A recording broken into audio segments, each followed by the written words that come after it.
Baik, Bismillahirrahmanirrahim. Assalamualaikum warahmatullahi taala wabarakatuh.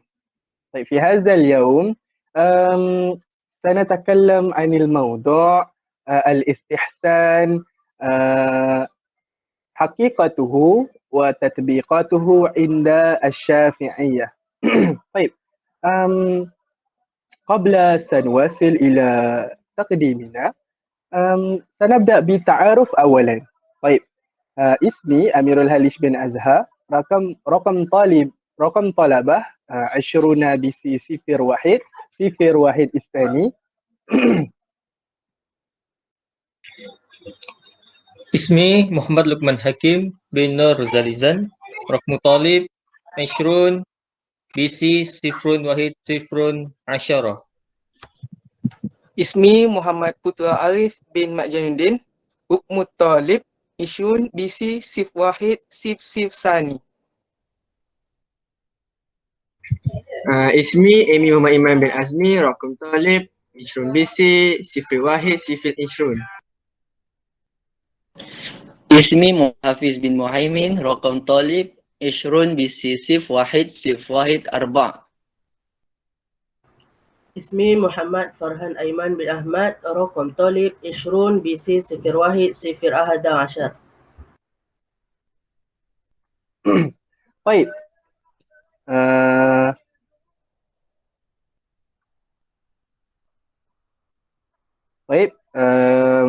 baiklah. Jadi kita akan mulakan forum kita dengan dipersilakan panel yang pertama, Muhammad Luqman Hakim bin Nur Zalizan, untuk menceritakan sedikit tentang perihal Imam Syafi'i. Dipersilakan.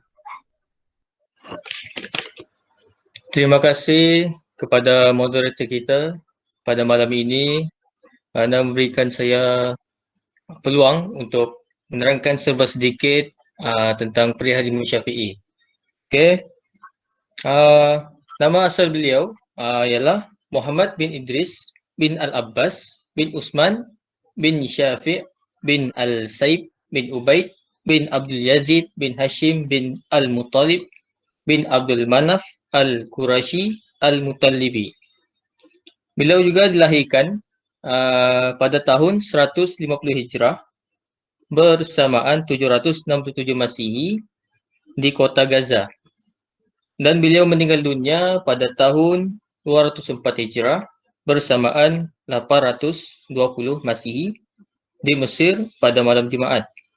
Dan dimakamkan di perkuburan Bani Abdul Al-Hakam yang berdekatan dengan Gunung Al-Muqattam. Selain daripada itu, sewaktu beliau belasan tahun, beliau telah menguasai kemahiran kesusastraan bahasa Arab, yang mana beliau telah dipuji oleh ulama yang terkenal pada masa itu, iaitu Ibnu Hisham. Di samping itu, beliau juga sering pergi ke Madinah Al-Munawwarah untuk menyambung pengajiannya bersama mazhab Imam Malik, dan dalam perjalanan itu beliau telah menghafal kitab Al-Muwatta karya Imam Malik dalam masa 9 hari.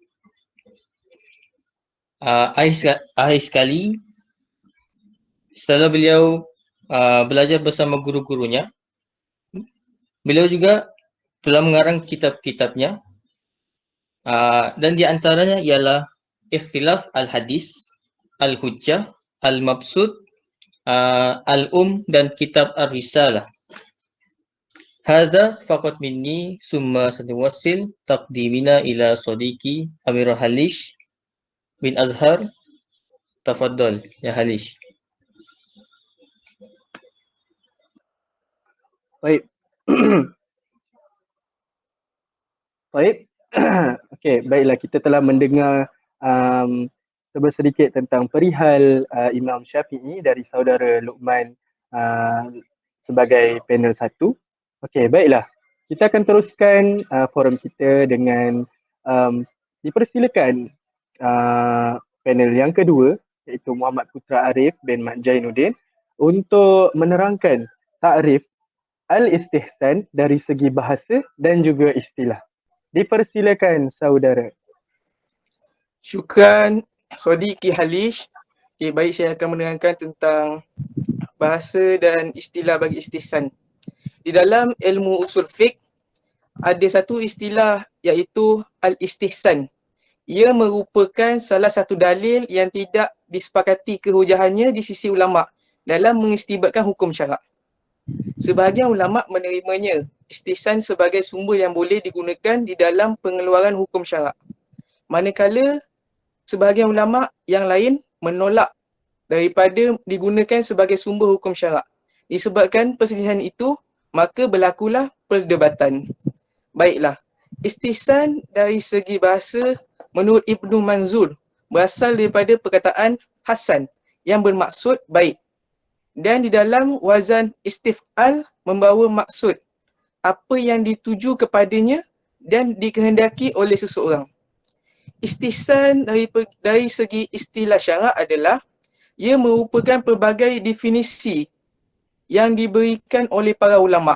Salah satunya meninggalkan kias dan mengambil hukum yang lebih ringan dan lebih memudahkan orang ramai, serta mengambil keringanan, kemudahan dan keselesaan.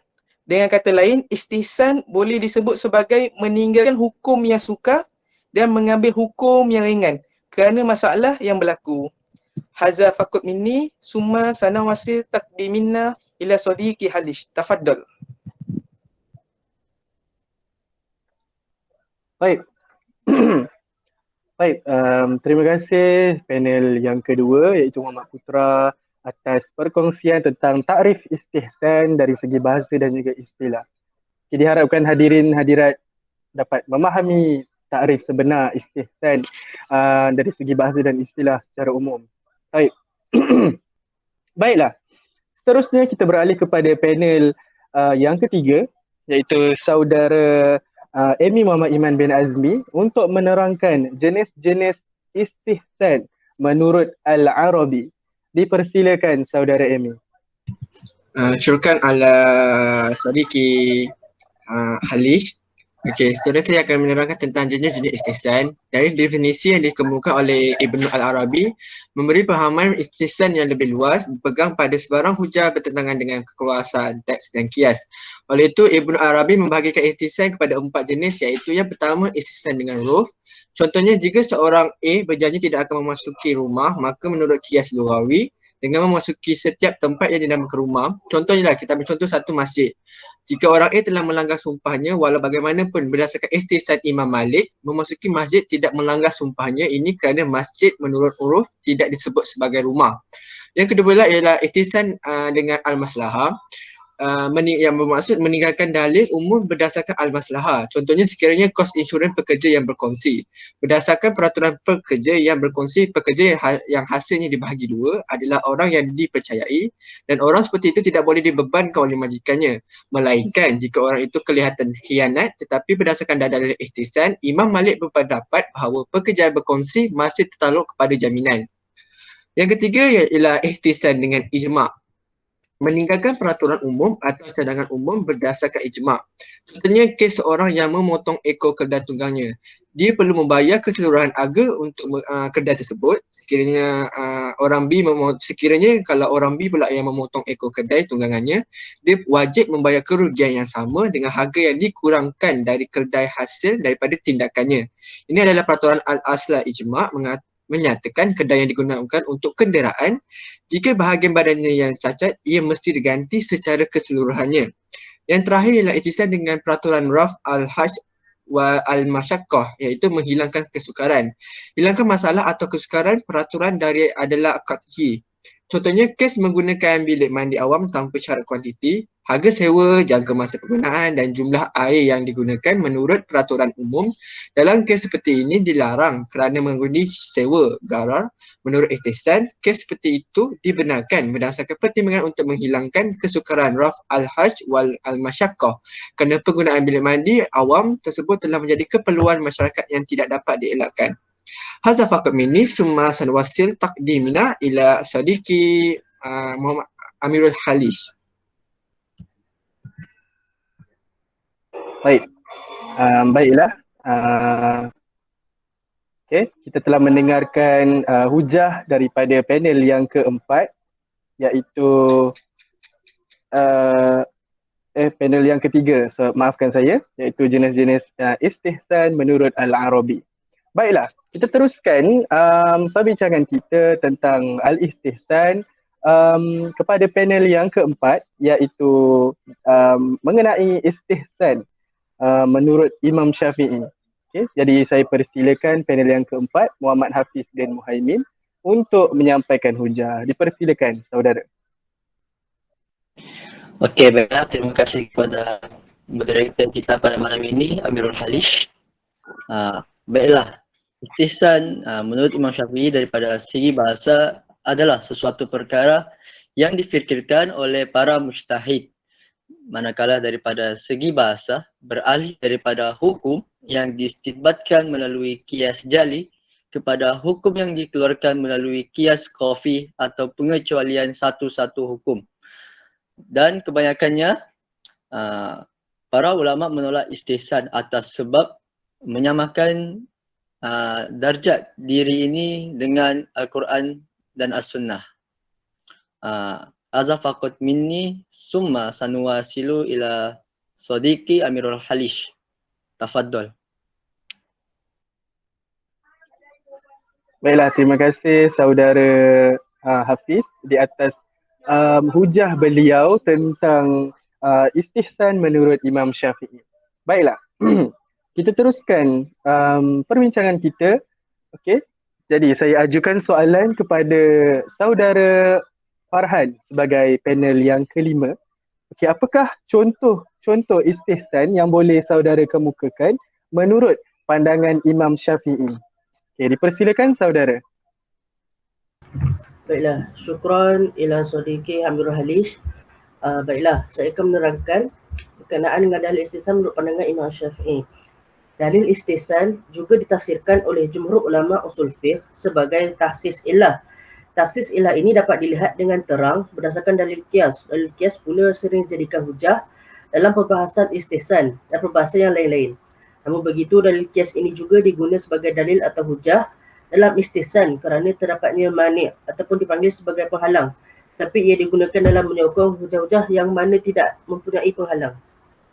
Contoh yang saya akan bawakan pada hari ini terdapat dua. Yang pertama, contoh dalil istihsan yang ditolak menurut Imam Syafi'i dalam kitab Al-Um.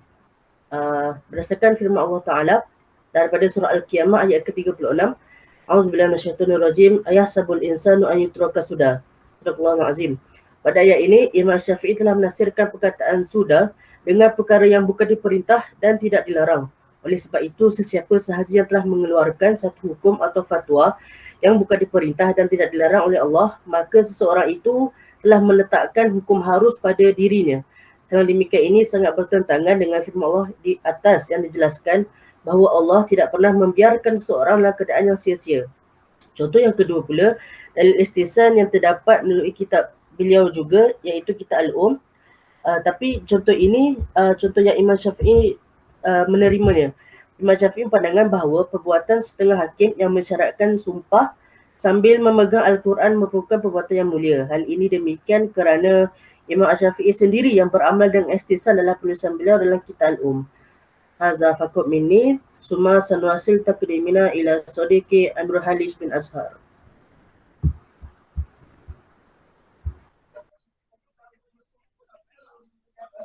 Baiklah.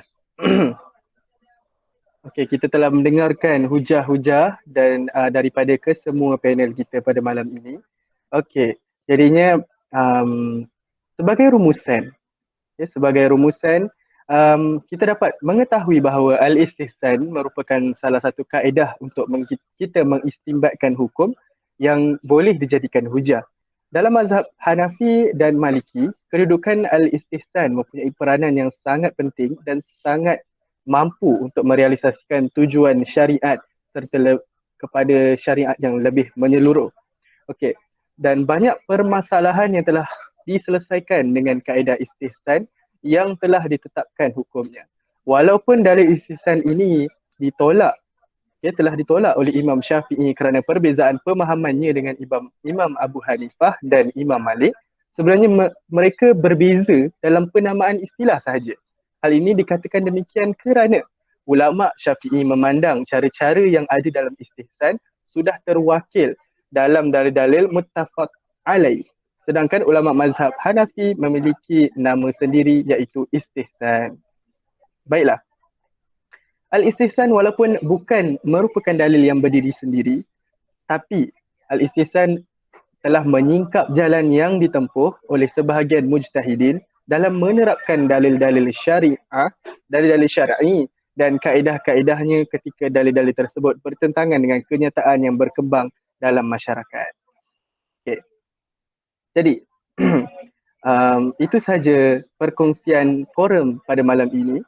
Okay, maka kita